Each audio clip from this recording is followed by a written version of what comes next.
Banal na hapunan, isang natatanging araw para sa ating kanyang bayan. Taon-taon nga ito isinasagawa at laging pinaghahandaan. Sa bidyong ito, inyo pong makikita ang aming paggawa at ginawa naming paghahanda sa paligid at loob ng aming pong gusaling sambahan. Isang buwan bago ang Santa Cena landscaping ang aming inuna, pagkat magpapatubo pa kami ng halaman saktong yayabong na pagsapit ng banal na hapunan. Nagpunta sa ilog upang makapamulot ng batong daragdag sa ganda ng halamanan. Siyempre, sinabayan na yan ng picnic para maibsan ng pagod at pangangalam ng tiyan. Pinipili nga naming mabuti ang mga batong aming kinukuha, malalaki at flat at yung may mga kakaibang itsura. Di ba't ang ganda ng landscaping kung may mga batong kasama? Pero maganda na ito dahil gawa ito ng bawat kapatid na nakikipagkaisa. Dito'y sinimulan na namin ang paglalagay ng bulo. Walang pag-aalinlangang gumastos ng 500 piso pagkat nais ko'y ikagaganda ng backdrop sa aming pong mga litrato. Kasama ko nga rito ay si Kashawi, niya kapwa ko nga gwapo. Para nga sa inyong kalaman, ang lagi ko pong nakakasama mula pa nung umpisa, itong sila Jennerwin at Kevin nga pala.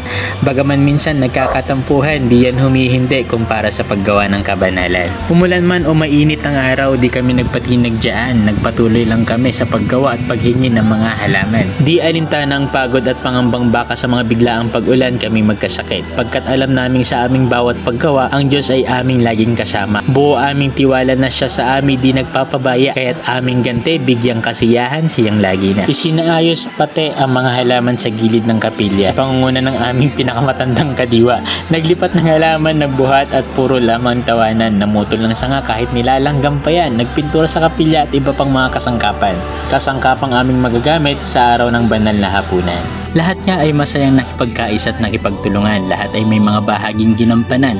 Mapaganda lang naming muli ang aming bahay-sambahan. Wala namang kaming inaasahan na kapalit, kundi paging dapatin ng Diyos at sa Kanya'y lalong mapalapit. Ganoon naman talaga ang ating hangarin bilang mga hinirang niya, di ba? Ang mapaglingkuran ng Ama at mabigyang kasiyahan siyang lagi na. Pagkat tayo'y Kanyang bayan, inaasahan niyang lagi na siya'y lagi nating paglilingkuran. Bisperas ng Santa Cena, decoration ng aming ginawa. Biyernes ang araw nito kahit may pasok pa sa trabaho at sa paaralan.